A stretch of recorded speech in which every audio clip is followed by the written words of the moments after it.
High, আজ এসে গেছি আমি গণেশ টকিজ মানে গ্রিস পার্কের সামনে। তো অ্যাকচুয়ালি সামনে লেখে তোমরা বুঝে গেছো কোথায় এসেছি। তো এর আগে আমি মাস দুয়েক আগে এই কাকার ইন্টারভিউ নিতে এসেছিলাম, বাট কোইন্সিডেন্টলি সেদিনকে কাকার সাথে দেখা হয়নি।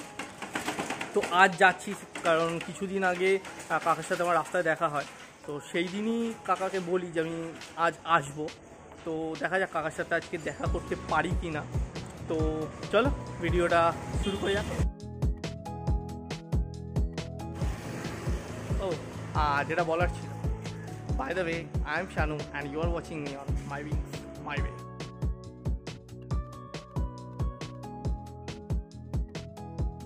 আজকে না আমি অটো চালাচ্ছি না, আর এইটাও আমার মাথায় মানাচ্ছে না। তো যার মাথায় মানাচ্ছে তো তার মাথায় পড়িয়ে দেবো। তো চলো কাকার মুখ দিয়ে কাকার এই যে অটোর জীবনের গল্পটা। হাই ফ্রেন্ডস, তো আজকে আমাদের সাথে আছে বিজয় পাল, যিনি আমাদের কলকাতার গণেশ টকিজ ফুলবাগানের মতো অটো চালান। তো দেখতেই পাচ্ছ তোমরা, মানে তার এই অটো, মানে কলকাতার সমস্ত অটো একদিকে আর তার এই অটো একদিকে। এই সাজানোর পেছনেও তো একটা নিশ্চয়ই তার জীবনের কোনো গল্প রয়েছে, কীভাবে তার এই মোটিভটা আসলো। তো সেটাই শুধু তা। তো বিজয় কাকু বলুন কেমন আছে? আমি যাই আচ্ছা, কলকাতায় এলাম আমি 86-এ আর 89-এ অটো ধরলাম। এই অটো লাইনে আমাকে এরা অনেক পাবো ছাবো অনেক কিছু বলেছে তারা এই অটো লাইনে, মানে আরও অন্যান্য অটোওয়ালা।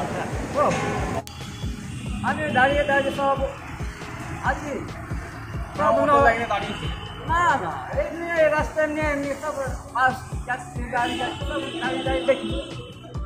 এবার আমার মাথায় ঢুকলো কি এসি বাসে চলছে, আমার এই ছোটো গাড়িটা কেন চলবে না? মানে সামনে থেকে দেখা যায়। হ্যাঁ, যেমন আমার জায়গায় স্টপেজ, যেমন এসি বাসে যেমন স্টপেজ আছে তেমনি আমার গাড়ির স্টপেজ চলবে। যেমন এখান থেকে গ্রীষ্ম, সিমলা, বিবেকানন্দ, চালতাবাগান, মানিকতলা এইরকম আমার চলছে। আগে পেছন দুটো, তারপরে আবার কি মাথায় ঢুকলো, সব প্যান্ডেলে বড় বড় যে দুর্গা ঠাকুর, কালী ঠাকুর হয়, ওখানে পেছনে মালা দেখেছে আমার গাড়িতে পেছনে জিনিস সব থাকে, কলা গাছ, ঘট তো লাগালা, মন মানছে না। পেছনে লেবু লঙ্কা, আমি তো রেডিও মাস্টারকে ধরলাম। যেমন কলা গাছ জন্মায় সবুজ, আবার যখন বড়ো হয় হলুদ, ওই রকম লাইট ফেলি। যেমন লেবু লঙ্কা প্রথম হয় সবুজ, ওই রকম লাইট হয়। তারপরে আবার কি মনে হলো,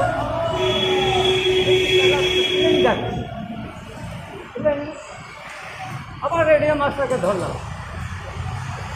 আমার যেমন ওই প্লেন যাচ্ছে, প্লেনের মতন আলোটা চলবে, প্লেনও চলবে, ওইভাবে চলবে, মানে ওরকম সাউন্ড চাইছে, ওই রকম সাউন্ড। ওটা হলো। আবার ওখানে আমি দাঁড়িয়ে চা খাচ্ছি, একটা ট্যাক্সি দেখলাম বেশ হাঁস লাগানো গাড়ির মাথা। এবার আমি তো জানি না দেখতে বানাকে করে কোন জায়গায় করে, আমি তো জানি না। ওরা ফুলওয়ালা কাছে চলে গেল, মানে এমনি যারা ফুল ব্যাগ। হ্যাঁ, যেমন ওকে বললাম ঝাউ পাতা পুরো গাড়িটা নজর না পড়বে, পুরো এক কালার, পুরো সবুজ। তোমার গাড়ি ছিল? হ্যাঁ, ওটা আমি দেখেছি অনেক আগে। ওর সব অ্যালবাম করা আছে, পুরো ঝাউ দাঁড়িয়ে। তখন অফিসারটা ওই যেখান দিয়ে তুমি পার হচ্ছি, ওই কাগজে ওই পারে দাঁড়িয়ে আছে। আমাকে বলল এই কত নিল এটা? আমার 5,000, আরও 1,500 টাকা দিয়ে গোলাপ লাগা। হ্যাঁ, 100 আছে, তাহলে আমি চালাতে দেবো না। মানে গাড়ির মধ্যে গোলাপ লাগাতে হবে। হ্যাঁ, মানে আবার পুরো একটা অটো যেটা পুরো সবুজ ঘাসে ভর্তি, মানে ঝাউ, হ্যাঁ গোলাপ ফুলের সাথে ঝাউ দেয় না, পুরো সব মানে বিশ্বকর্ম, তেমনি সাল আমি ধুতি করে মানে হিললাম। সব পাবলিক বলছে দেখ না দেখ অটো ড্রাইভার থরি, এটা বিশ্বকর্ম যাচ্ছে, দেখ বিশ্বকর্ম বসে আছে। আবার ধরলাম রেডিও মাস্টারকে, যে আমি তবে একখানা ওই ইয়ার নাম ওই জামা লাইট করে গান গাইছিল আমার ওটা। আর তোমাদেরকে বলে রাখি, তোমরা হয়তো অনেকেই জানো না, ইয়ারানা মুভি অমিতাভ বচ্চন একটা সরি আমি তো আমাকে রাস্তায় শুট করতে হচ্ছে, বুঝতেই পারছো উনি এখন অটো মানে অলরেডি রুটে চালাচ্ছিলেন, আমি তাও কাকে রিকোয়েস্ট করলাম, তো প্রচুর আওয়াজ, একটু কাইন্ডলি ম্যানেজ করে নিও। তো যেটা বলছিলাম যে ইয়ারানা ছবিতে অমিতাভ বচ্চন একটা ড্রেস, লাইটিংয়ের ড্রেস পরে নেচেছিল। তো আমি কাকাকে দেখেছি পার্সোনালি, তোমরা হয়তো দেখোনি, অনেকের জন্য বলেছিলাম, মানে কাকার একটা হুবহু সেম ওরকম একটা ড্রেস ছিল। তো সেই ড্রেসটা তারপর এই ড্রেসটা করলাম দিন হচ্ছে, বাইক নিয়ে উড়ে যাচ্ছে, আবার বাইক করে আমার কাছে আসছে, বাবা আমরা মতন চলে এলো। ওই ড্রেসটা পরে হ্যাঁ ওই ড্রেস পরেই আমি অটো চালাচ্ছি। তখন আমি এইখানে নাম দিল ম্যান বাজার নেই কাকুর কাছে, মানে ম্যান বাচ্চা হ্যাঁ টাইমস অফ ইন্ডিয়া। আমার টাইমস অফ ইন্ডিয়া পোস্টার পাওয়া যায়, টাইমস অফ ইন্ডিয়াতে কাকার ছবি মানে টাইম দিয়েছি। ওটা হলো, এবার আমি ওই ওখানে দাঁড়িয়ে আছি, ওই ট্যাক্সির মাথায় ঘাসটা রোজ নজর করছি, রোজ নজর করছি, তাহলে আমি পাচ্ছি না, তার বছর ধরে ধরে তখন ওই রেল ব্রিজ থেকে যারা ফুল বিক্রি করে মাথায় ভ্যান নিয়ে, তখন ওকে ধরলাম, ভাই কি ভাই হাত লাগাতে পারবি? বলে হ্যাঁ চল মাপ কর, কত লম্বা আছে কত চওড়া আছে, মেপে দিল।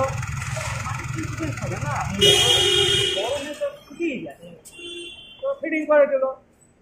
আমার মনটা মানছে না, আবার ওকে ফোন করে বললাম যেমন ঘাস লাগানো আছে সেইভাবে ফুলের গাছ থাকে চতুর জায়গা, এরপরে তো লাগিয়ে দিল যেন রোদ্দু, তারপরে আবাসে থাকছে না, যতবার লাগাচ্ছি ততবার ইয়ে হয়ে যাচ্ছে, নষ্ট হয়ে যাচ্ছে। তো আবার ওকে বললাম যেখানে যেখানে ঘাসগুলো শুকিয়ে গেছে ঠিক ওইভাবে মেপে মেপে আবার কেটে আবার পরিষ্কার করে দেয়, আবার ওইভাবে পরিষ্কার করেছি নিয়ে তখন এই গাছপালা নিয়ে আমি উন্নতি হলাম। এটা করতে মানে খরচা কেন? 7,000 10,000 খরচা করে 1,000। মানে কী কী কাজ আছে? এখানে লঙ্কা গাছ, কাঁচা গাছ, ওটা কী গাছ? ওই ওখানে পাহাড়ি গাছ, এখানে মাধবীলতা, তুলসী গাছ। আচ্ছা এদিকে আচ্ছা এইদিকে তেজপাতা, তেজপাতা, হ্যাঁ এটা দালচিনি, এটা হচ্ছে ওটা এলাইচি, ওটা লাগিয়ে এটা নীলকমল, আর এটা তুলসী। না এমনি টাইম ফুল, আচ্ছা টাইম ফুল। টাইম ফুল ওই যে পাহাড়ি গাছ, হ্যাঁ ওই টাইম ফুল গাছ, এই যে সব পাহাড়ি। এইদিকে লজ্জাপতি, হ্যাঁ লতা, এই যে শিউলি ফুল, এই আমলা গাছ, এই তাল গাছ, এই যে জবা ফুলের গাছ। আচ্ছা ঠিক আছে, অনেক অনেক কিছু। এই যে তুমি এত কিছু করছো, তুমি কি কাউকে কিছু কোনো উদ্দেশ্য করে কিছু করতে চাও? আমার সব লেডিস জেন্টস সবাই বলে তুমি যেমন করেছো এই গাড়িগুলো সব অটো যদি করে কত সুন্দর লাগছে। আজ আমার কাগজটা আমি কী করে নাম করলাম, মাথায় ঘাবড়ে ঘাবড়ে ঘাবড়ে ঘাবড়ে চিন্তা করে করে আবার যে ফটো বেরিয়ে আবার এই যে সম্মান, আবার নতুন করে আনন্দবাজার হলাম। আচ্ছা এইবারও এবারও নতুন হ্যাঁ। ছেড়েছে। দেখো দুবার এমন আনন্দবাজার নাম হলো, সব পাবলিক হচ্ছে আবার নাম হলো, নতুন গাড়ি, নতুন ডিজাইন, নতুন ফেমাস ফলবান মানুষ পার্টি ছেলে আর কেউ নাই। কাকার সাথে মানে কথা বলে খুবই ভালো লাগলো। তোমরাও দেখলে, তো তোমরাও যদি কেউ বাড়ির চারপাশে যদি ছোট্ট একটা করে গাছ লাগাও, আশা করি এতে আমাদের পরিবেশটা, আমাদের এনভায়রনমেন্টটা অনেক ভালো হবে। তো চলো আজকের মতন টাটা বাই বাই। তোমাদের যদি ভিডিওটা ভালো লেগে থাকে প্লিজ প্লিজ প্লিজ ভিডিওটা শেয়ার করো, চ্যানেলটা সাবস্ক্রাইব করো আর কমেন্ট করতে। চলো আজকের মতন আসসালামু আলাইকুম।